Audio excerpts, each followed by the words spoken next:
नमो नमः। संस्कृत व्याकरण की हमारी ऑनलाइन क्लास में आप सभी लोगों का हार्दिक स्वागत है, अभिनंदन है। आइए बिना समय गवाए हम आज के अपने व्याकरण के चैप्टर पर आगे बढ़ते हैं। तो आज का हमारा संस्कृत सीखने का जो टॉपिक है वो है संस्कृते समय ज्ञानम, यानी कि संस्कृत भाषा में समय का ज्ञान।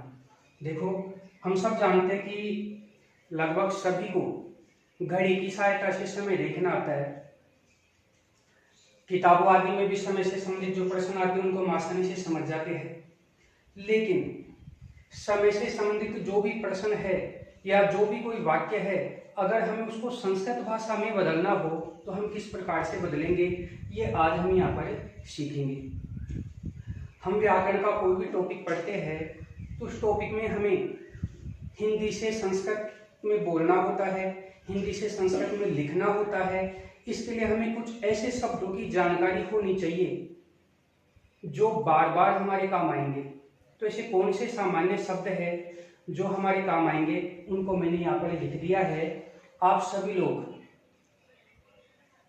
पेन कॉपी लेकर के साथ बैठे ताकि आपको जहां भी आवश्यकता पड़े वहां पर आप अपनी महत्वपूर्ण बातों को लिख लो, ताकि फिर जब आप स्वयं अध्ययन करो उस समय आपको बड़ी सहायता मिल सके। तो जो शब्द बार बार हमारे काम आएंगे उन शब्दों के बारे में मैं आपको पहले बता देना चाहता हूं।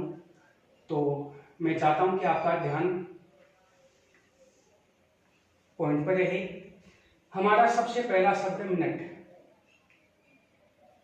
मिनट शब्द हम बार बार काम में लेते हैं। जैसे कहते हैं कि किसी से पूछा कितने बज गए, तो वो कहता है कि भाई 5:13 हो गई है।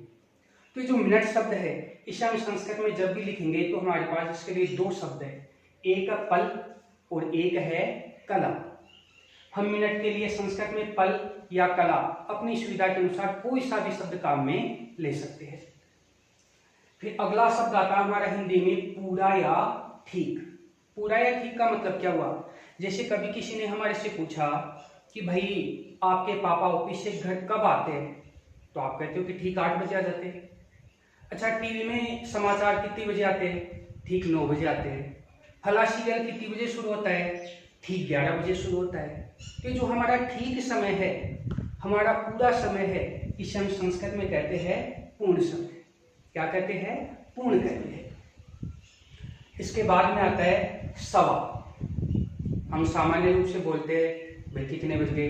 3:15 बज गए, 4:15 बज गए, 10:15 बज गए, 11:15 बज गए। तो जो सवा है उस सवा को हम संस्कृत में क्या कहेंगे? सपाद। सवा को संस्कृत में क्या कहेंगे? सपाद। सामान्य रूप से जब भी कुछ भी बजने के बाद में 15 मिनट अधिक हो जाती है तो हम सवा का प्रयोग करते ही है। अगला हमारा हिंदी का शब्द है साढ़े। कुछ भी बजने के बाद में जब 30 मिनट अधिक हो जाती है तब हम साढ़े का प्रयोग करते हैं।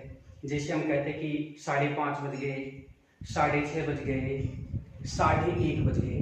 हालांकि आम बोलचाल की भाषा में हम 1:30 और 2:30 का प्रयोग नहीं करते। हम 1:30 के स्थान पर 1:30 और 2:30 के स्थान पर 2:30 का प्रयोग करते हैं। लेकिन जब हम संस्कृत पढ़ेंगे उस समय हमें 1:30 और 2:30 न बोल करके 1:30 और 2:30 ही बोलना पड़ेगा। तो जब भी हम 1:30 बोलते हैं तो 1:30 को संस्कृत में लिखने के लिए हमारे पास शब्द है साढ़। अगला शब्द हमारा पौन।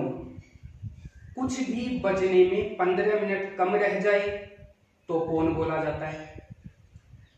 जैसे 5 बजने में 15 मिनट कम है तो हम 4:45 बोलेंगे। या फिर कुछ भी बज करके 45 मिनट अधिक हो जाए तो भी हम पौन का प्रयोग करते हैं।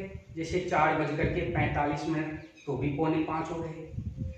तो जो पौन शब्द है उसे हम संस्कृत में पादोन के नाम से संबोधित करेंगे। एक शब्द है अधिक। ये शब्द भी बार बार हमारे काम आएगा। कहाँ काम आएगा? जैसे किसी ने हमारे से पूछा कितने बज गए और हम उससे कहते हैं कि 5:05 हो गई। तो इसका मतलब ये हुआ कि 5 बजने के बाद में 5 मिनट अधिक हो गई। तो जो 5:05 हो गई, इस समय को हम संस्कृत में लिखेंगे तो हमें अधिक शब्द काम में लेना पड़ेगा। अब उस अधिक शब्द को हम संस्कृत में लिखना चाहे तो उसके लिए हमारे पास दो शब्द है, या तो हम अधिक को अधिक ही कह दें, ये दोनों भाषाओं में चलेगा सब। अधिक को हम हिंदी में भी काम में ले सकते हैं और संस्कृत में भी। और अगर हम अधिक को अधिक न कहना चाहे तो अगला शब्द हमारे पास है उत्तर। दोनों में से, जैसे मिनट के लिए पल या कला कोई सा भी शब्द काम में ले सकते हैं, उसी प्रकार अधिक के लिए हम अधिक या उत्तर कोई सा भी शब्द काम में ले सकते हैं अपनी सुविधा अनुसार। अधिक के समान ही हमारे पास एक शब्द है कम, ये भी काम आएगा। जैसे किसी ने पूछा भाई कितने बज गए, तो हम कहते हैं कि 4 बजने में 3 मिनट कम है। तो जो कम है उसके लिए हमारे को संस्कृत में न्यून शब्द काम में लेना होगा। और मेरे ख्याल से इन शब्दों की जानकारी आपको पहले से है, क्योंकि गणित में भी ऐसे शब्द काम में आते हैं। अगला शब्द हमारा बजे। बजे तो बार बार बोलते हैं कितने बजे, 5 बजे, 7 बजे। तो जो बजे शब्द है उसको हम संस्कृत में कहेंगे वादनम। इसके अलावा सामान्य रूप से हमारी घड़ी की सुइयां 1 से लेकर के 12 तक का समय बताती है। तो इसके लिए हमें 1 से 12 तक की अंकों की, 1 से 12 तक के जो अंक है उनको हम संस्कृत में किस प्रकार से शब्दों में लिखेंगे, इसकी तो हमें सामान्य जानकारी होना बेहद जरूरी है। इसके लिए मैंने 1 से लेकर के 12 तक की जो संस्कृत की लिखने की जो रूपरेखा है वो मैंने यहाँ पर लिखी है। एक बार इसका भी आप परिचय लेंगे। सबसे पहले एक को हम संस्कृत में लिखेंगे तो एक ही लिखेंगे। ध्यान रखना है, एक के पुल्लिंग, स्त्रीलिंग, नपुंसकलिंग, इसमें अलग अलग रूप है, 1 2 3 4। लेकिन जब भी हम समय का ज्ञान करेंगे संस्कृत में तो जो मैंने 1 से 4 तक का रूप लिखा है वही रूप काम आएगा। एक है एका, एकम वाला, या आपने और कोई सा रूप पढ़ रखा है वो काम में नहीं आएगा। तो ध्यान देना है, 1 को हम एक कहेंगे, 2 को द्वि कहेंगे, 3 को त्रि कहेंगे, 4 के लिए हमारे पास फिर से 2 शब्द है, या तो कहेंगे चतु है या कहेंगे चतुर। चतुर में रह है वो हलंत वाला है, यानी कि आधा है। 5 को पंच कहेंगे, 6 को षट, 7 को सप्त, 8 को अष्ट, 9 को नव, 10 को 10। 10 लिखने में थोड़ी सावधानी बरतनी है, क्योंकि जब हम हिंदी में 10 लिखते हैं तो हमें स्लेट वाले स का प्रयोग करना होता है, और संस्कृत में लिखेंगे तो संकर वाले स का प्रयोग करेंगे। ये बेहद सावधानी की बात है, वरना फिर हमारा काम है वो अशुद्ध हो सकता है व्याकरण की दृष्टि से। 11 को एकादश और 12 को द्वादश। तो कम से कम हमें 1 से लेकर 12 तक की ये जो शब्दावली है इसका ज्ञान होना तो जरूरी है। हालांकि जब हम मिनटों में समय देखेंगे तो उसके लिए तो हमें लगभग 60 तक की संख्याओं का ज्ञान होना जरूरी है। अब हम आगे देखें, संस्कृत में समय ज्ञान का हम हमारा अध्याय प्रारंभ करें तो सबसे पहले आता है कि हम घड़ी के चित्र की सहायता से सामान्य रूप से कौन कौन से समय देखते हैं या कौन कौन से समय का अध्ययन हम आज करेंगे। तो उसके लिए मैंने लिखा है यहाँ पर कि चित्र की सहायता से, कौन से चित्र की सहायता से, घड़ी के चित्र की सहायता से समय ज्ञात करने के चरण। घड़ी के चित्र की सहायता से समय ज्ञात करने के मुख्य रूप से 4 चरण हैं। सबसे पहला है पूर्ण समय। कौन सा है? पूर्ण समय। पूर्ण समय का मतलब अभी हमने बात की थी कि ठीक समय या पूरा समय, कि कुछ भी बजने के बाद में न 1 मिनट ज्यादा न 1 मिनट कम, बिल्कुल ठीक ठीक समय, एग्जैक्ट टाइम। जैसे ठीक 5 बजे, ठीक 10 बजे, ठीक 8 बजे, उसे हम कहेंगे पूर्ण समय। इसके बाद में हम अगला समय है वो पढ़ेंगे सपाद समय। सपाद समय जिसे हम हिंदी में सवा समय कहते हैं। तीसरा हम अध्ययन करेंगे सार्ध समय, जिसे हम हिंदी में साढ़े समय कहते हैं। और चौथा और अंतिम होगा हमारा पादोन समय, जिसे हम पौन समय के नाम से जानते हैं। तो संस्कृत में घड़ी के चित्र की सहायता से समय ज्ञात करने के ये 4 चरण हो गए। एक बार हम फिर से दोहरान करते हैं। पहला चरण हो गया पूर्ण समय, दूसरा हो गया सपाद समय, तीसरा हो गया सार्ध समय और चौथा हो गया पादोन समय। अब हम पूर्ण समय यानी कि हमारा जो पहला चयन है चित्र की सहायता से समय ज्ञात करने का, उसका अध्ययन करते हैं। ये यहाँ पर मैंने घड़ी का चित्र बनाया हुआ है। सामान्य रूप से आप जब घड़ी देखते हो तो या तो उसमें 1 से 12 तक इस प्रकार से अंक लिखे हुए होते हैं, या अंक न हो करके अंकों के स्थान पर उनके प्रतीकात्मक चिन्ह होते हैं। आप दोनों दृष्टि से उसको समझ जाते हो। आप देखो तो ये 12 है, 1 2 3 4 5 6 7 8 9 10 11 और फिर पुनः 12। तो 1 से 12 तक के अंकों को दर्शा रहा है हमारा ये घड़ी का चित्र। जब भी हम संस्कृत में घड़ी के चित्र की सहायता से समय ज्ञात करेंगे तो हमें घड़ी की 2 सुइयों पर विशेष रूप से ध्यान देना होगा। 2 सुइयां कौन सी? एक तो बड़ी सुई और एक छोटी सुई। इसके अलावा एक तीसरी सुई और होती है जो लगातार टिक टिक टिक टिक टिक टिक करते करते चलती रहती है, जिसे हम सेकंड वाली सुई भी कहते हैं। हमें उस पर ध्यान नहीं देना है। क्यों नहीं देना है? क्योंकि उसकी रफ्तार इतनी है कि हम बताएं कि इतने बज करके इतने मिनट होकर के इतनी सेकंड हो गई। हम कहेंगे इससे पहले तो 1 आध सेकंड और आगे बढ़ जाएगी, तो उस समय को हम सेकंड वाले समय को हम बता ही नहीं सकते। इसलिए हमें सेकंड वाली सुई पर बिल्कुल ध्यान नहीं देना। हमें तो ये मान के चलना है कि घड़ी में बस 2 ही सुइयां होती है, एक तो बड़ी सुई और एक छोटी सुई। तो हम बात करें पूर्ण समय की, तो हमें कैसे पता चलेगा कि ये पूर्ण समय है, यानी कि ठीक बज रहा है या पूरा बज रहा है? इसके लिए हमें क्या करना पड़ेगा? घड़ी की बड़ी सुई पर ध्यान देना पड़ेगा। ध्यान दो, देखो ये है हमारी घड़ी की बड़ी सुई। चित्र में जिसके मैं तीर का निशान लगाऊं उसको तो आपको बड़ी सुई मानना है, और जिसके मैं तीर का निशान नहीं लगाऊं उसको आपको छोटी सुई मानना है। तो जब घड़ी की बड़ी सुई 12 के अंक पर हो, जब घड़ी की बड़ी सुई 12 के अंक पर हो तो पूर्ण समय बजता है, या हिंदी में कहे पूरा समय या ठीक समय बजता है। अब किसका पूरा समय बजेगा, किसका ठीक समय बजेगा? इसके लिए हमें ध्यान देना होगा छोटी सुई पर। हमें ये मान करके चलना है कि घड़ी की बड़ी सुई 12 के अंक पर हो तो ठीक समय बजाए। किसका ठीक समय बजाए? छोटी सुई जिस अंक के सामने है उसका ठीक समय बजाए। जैसे देखो आप, घड़ी की बड़ी सुई 12 पर है तो ठीक समय बजा। किसका ठीक समय बजा? छोटी सुई जिसके सामने है उसका ठीक समय बजा। मेरे ख्याल से चित्र को देख करके आपके मन में आ गया होगा कि कितने बजे, कितने बजे? 1 बजा। कितने बजे? 1 बजा। मुझे लगता है कि यहाँ तक चित्र को देख करके और समय पहचानने में आपको कोई परेशानी नहीं होनी चाहिए।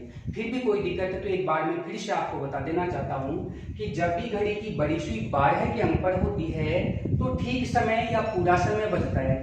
किस अंक का ठीक समय बजता है?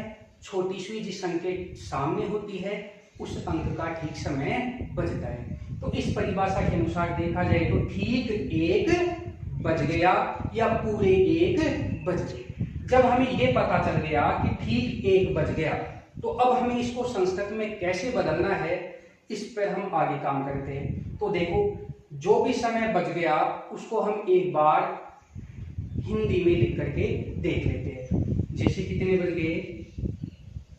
ठीक 1 बजे। यही हुआ। अब हमें इसको संस्कृत में बदलना है। बिल्कुल सीधा सा काम है, कोई परेशानी नहीं है, कोई आपको है वो बिल्कुल भी मन में ऐसी बात लेने की आवश्यकता नहीं कि अब हमारा ठीक होगा या गलत होगा। बिल्कुल आसान है। देखो आप कैसे है। ठीक, तो ठीक को क्या कहा हमने? पूर्ण। तो ठीक के नीचे आपने क्या लिखा? पूर्ण।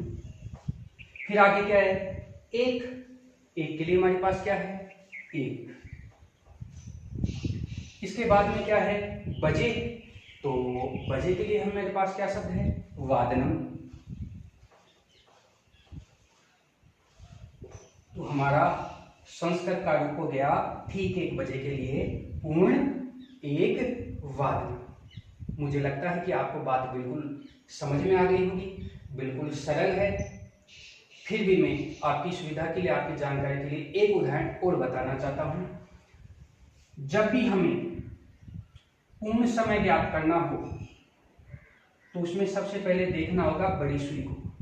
अगर घड़ी की बड़ी सुई 12 के अंक पर है तो हमें ये मान लेना है कि ठीक समय या पूर्ण समय बज रहा है। किसका ठीक समय बज रहा है?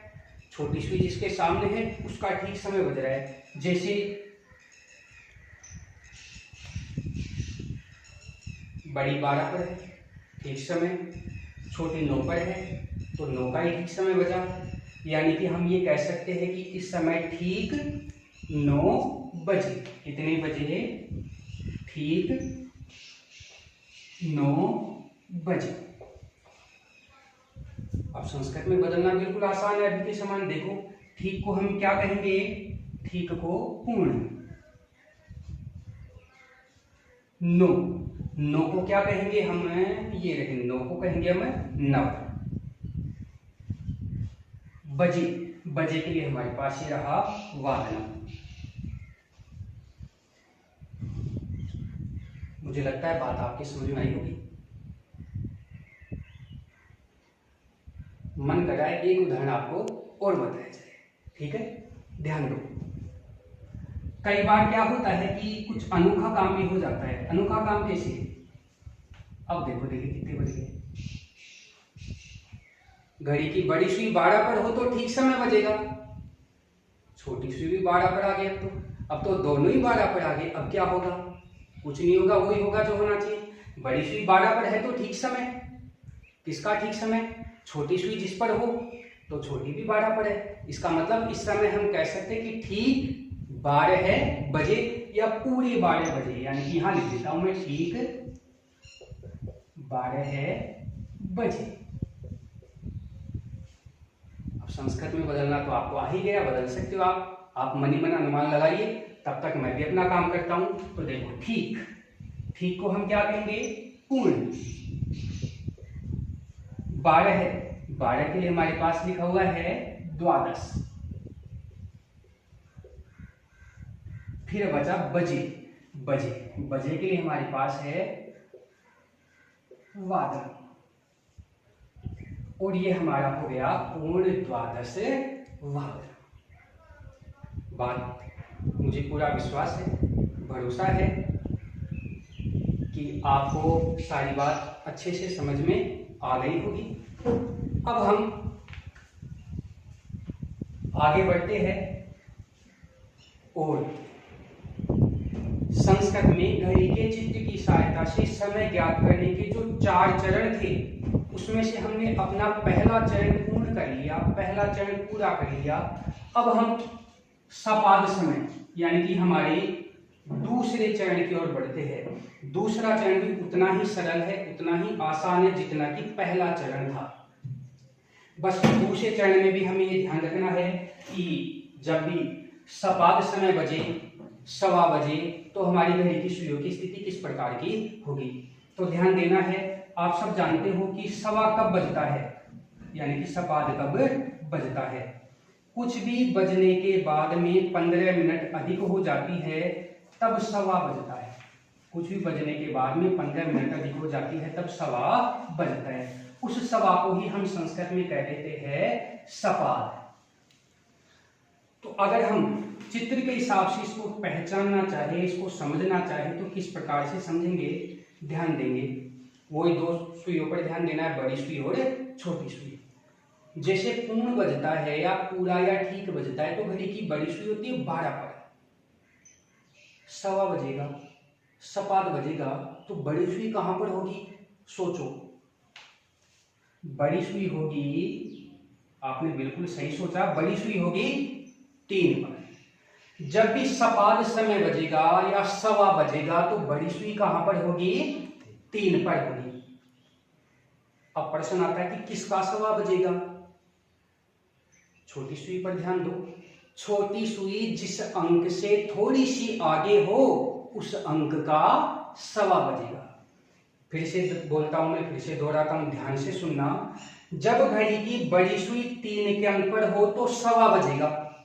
किसका सवा बजेगा? छोटी सुई जिस अंक से थोड़ी सी आगे होगी उस अंक का सवा बजेगा। ध्यान दो, बड़ी कहां पर है?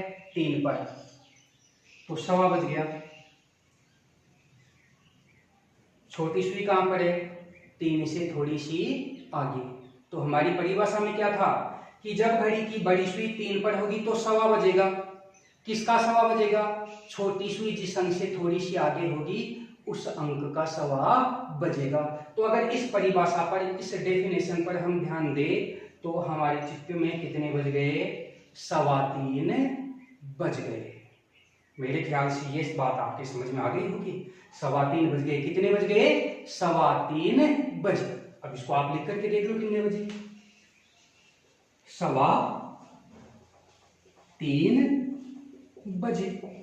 ये लो, अब इसको संस्कृत में लिखना है, बिल्कुल आसान है। ये लो, सवा, सवा को क्या कहेंगे? सपात। क्या कहेंगे? सपात। अब है 3, 3 को क्या कहेंगे? त्रि। फिर क्या है? बजे। बजे के लिए हमारे पास पहले से लिखा हुआ है वादनम,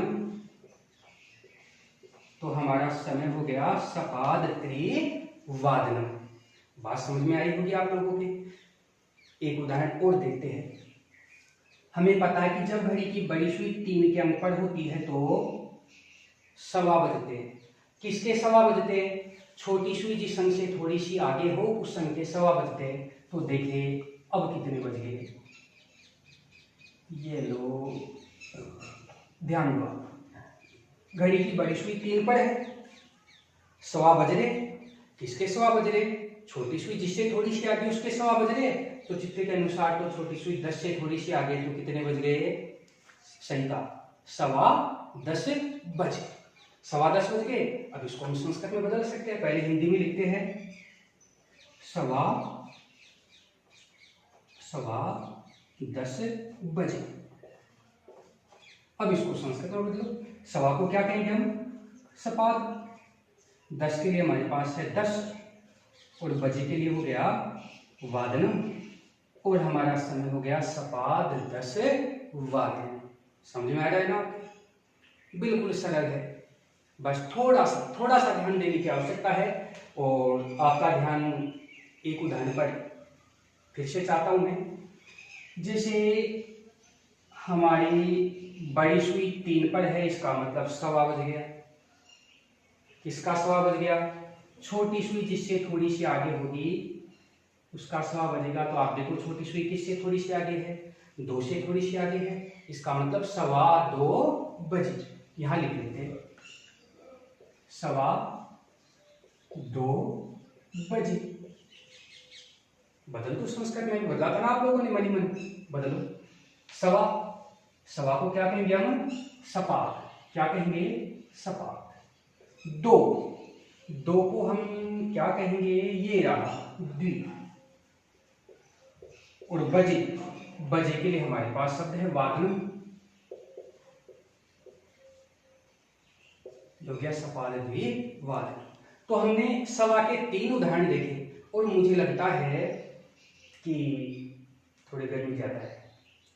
मुझे ये लगता है कि ये जो 3 उदाहरण है इनके माध्यम से आपको सपाद समय बहुत अच्छे से समझ में आ गया होगा। तो हम अब अपने समय ज्ञात करने के, घड़ी के चित्र की मदद से समय ज्ञात करने के, अगले चरण की ओर बढ़ते हैं। और हमारा अगला चरण है सार्ध समय, जिसे हम हिंदी में क्या कहेंगे? साढ़े समय। क्या कहेंगे? साढ़े समय। अब साढ़े के बारे में हम बात करें तो आप जानते हो कि जब घड़ी में कुछ भी बजने के बाद में 15 मिनट अधिक हो जाती है, कुछ भी बजने के बाद में 15 मिनट अधिक हो जाते हैं, तब तो सवा बजता है। और कुछ भी बजने के बाद में 30 मिनट अधिक हो जाती है तो साढ़े बजता है। तो हम ये मान सकते हैं कि जब भी घड़ी की स्थिति हमें बता रही हो कि 30 मिनट अधिक हो गए हैं, तो हम ये मान लेंगे कि 12:30 बज गए, या फिर संस्कृत में 12:30 बज गए। उस समय घड़ी की सुइयों की स्थिति कैसी होगी? पूर्ण बजा तब घड़ी की बड़ी सुई 12 पर, सपाद बजा तब 3 पर, तो 12:30 बजेगा तब घड़ी की बड़ी सुई कहां पर होगी? सही पहचाना, घड़ी की बड़ी सुई कहां पर होगी? 6 पर। कहां पर होगी? 6 पर। तो हमें ये ध्यान रख लेना है कि जब भी घड़ी की बड़ी सुई 6 पर हो तो 12:30 बजता है, यानी कि 12:30 बजता है।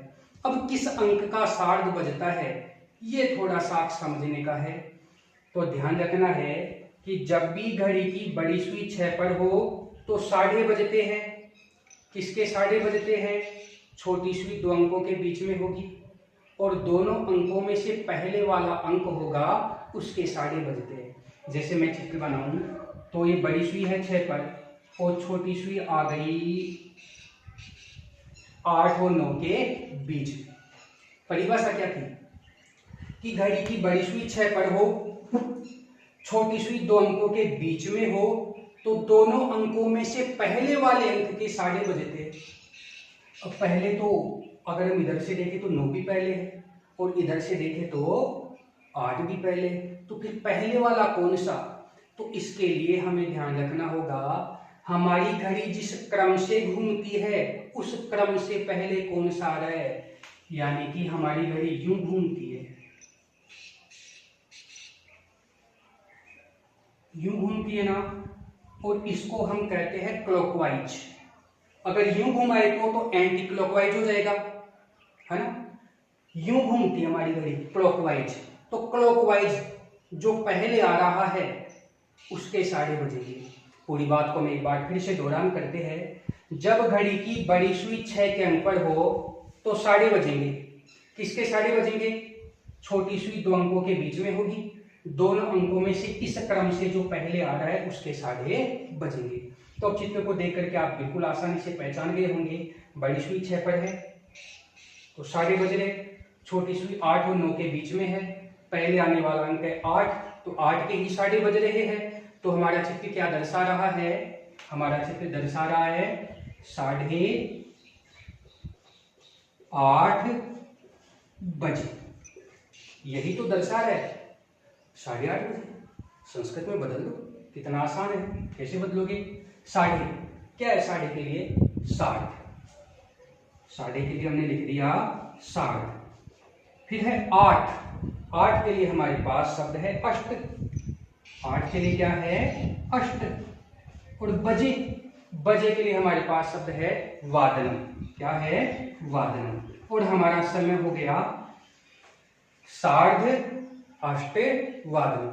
लगाना बिल्कुल आसान, बहुत आसान है। संस्कृत सीखना तो बहुत ही आसान है, और संस्कृत सीखने में समय सीखना तो और भी ज्यादा आसान है। आपको एक उदाहरण और बताते हैं। घड़ी की बड़ी सुई 6 पर हो तो 12:30 बजेगा। किसका 12:30 बजेगा? छोटी सुई 2 अंकों के बीच में होगी, और दोनों में से जो पहले वाला अंक होगा उसके 12:30 बजेंगे। तो देखो देखिए, बड़ी सुई 6 पर 12:30 बज रहे, छोटी सुई 5 और 6 के बीच में, पहले वाला अंक कौन सा है? 5, तो 5 के 12:30 बजे। हिंदी में कहे तो क्या कहे? 5:30 बजे। यहां लिख देता हूं मैं 12:30। तो चित्र के अनुसार बड़ी सुई 6 पर तो 12:30 बजे। किसके 12:30 बजे? छोटी सुई 2 अंकों के बीच में, दोनों में से पहले वाला अंक उसके 12:30 बजे। तो 5 और 6 के बीच में पहले वाला अंक 5, तो 5 के 12:30 बजे। अपनी भाषा में कहे तो 5:30 बजे। कितने बजे? 5:30 बजे। अब 12:30 को हम संस्कृत में कहते हैं सार्ध। 5 के लिए हमारे पास है पंच, और बजे के लिए हो गया हमारे पास वादन। तो हो गया हमारा संस्कृत में रूप सार्ध पंच वादन। मुझे विश्वास है भरोसा है कि आमने सामने न होते हुए भी आप बताए गए सभी बातों को ध्यानपूर्वक समझ रहे होंगे, सीख रहे होंगे और आपके मन में कोई इस प्रकार का प्रश्न मेरे ख्याल से नहीं होगा, क्योंकि मैंने आपको सारी बातें वो पहले सामान्य रूप से लिख दी है। जो जो शब्द आपके काम में आने वाले वो मैंने यहाँ पर लिख दिए हैं। ठीक है, एक उदाहरण और देखते हैं हम। हमें पता है कि जब भी 12:30 बजता है या 12:30 बजता है तो घड़ी की बड़ी सुई कहाँ पर होती है? 6 पर, और छोटी सुई कहाँ पर होती है? 2 अंकों के बीच में। अब दोनों अंकों में से जो पहले वाला अंक होता है उसके 12:30 बज जाते हैं। जैसे बड़ी सुई 6 पर, छोटी सुई 12 और 1 के बीच में, तो छोटी सुई जिन 2 अंकों के बीच में उनमें से पहले वाले अंक के 12:30 बजेंगे। पहले वाला अंक हमारे 12 है, तो चित्र के अनुसार हो गए 12:30 बजे। तो हम लिखें यहाँ पर हिंदी में 12:30 बजे। तो अब इसको हमें संस्कृत में बदलना है, तो 12:30 के लिए हमारे पास शब्द हो गया सार्ध, 12 के लिए हमारे पास शब्द हो गया द्वादश, और बजे के लिए हो गया वाद, और हमारा रूप बन गया सार्ध द्वादश वाद। तो अभी हमने आज की इस वीडियो में समय ज्ञात करने के जो 4 चरण है, पूर्ण समय, सपाद समय और सार्ध समय, इन 4 चरणों में से 3 चरणों को हमने पूरा कर लिया, अर्थात 3 चरणों का हमने अध्ययन कर लिया। अब हमारे पास एक तो चौथा चरण बचा, जिसे हम पादोन समय के नाम से जानते हैं, यानी कि कुछ भी बजने के बाद में 45 मिनट अधिक हो जाए या फिर कुछ भी बजने में 15 मिनट कम रह जाए, वो पादोन समय सीखना है। और एक हमें न्यून और उत्तर या अधिक, इन दोनों शब्दों का प्रयोग करते हुए कुछ अन्य उदाहरण और सीखने हैं। तो हमारा ये जो आगे के 2 बिंदु है, पादोन समय और कम और अधिक वाला, मैं चाहता हूं कि वो हम अगले वीडियो में सीखें। तब तक आप इस वीडियो को ध्यानपूर्वक देखेंगे, सुनेंगे, जो लिखने योग्य बातें हैं अपनी कॉपी में नोट करेंगे, और इसको 1-2 बार आप खुद पूर्ण, सपाद और सार्ध से संबंधित 2-2, 3-3 उदाहरण बना करके और अपने ज्ञान को वो चेक करेंगे। तब तक के लिए आज के वीडियो को यही विराम देते हैं, और आशा करता हूं कि आप लोग अपने घर पर रह करके अच्छे से अध्ययन करेंगे और अपने स्वास्थ्य को बनाए रखेंगे। धन्यवाद।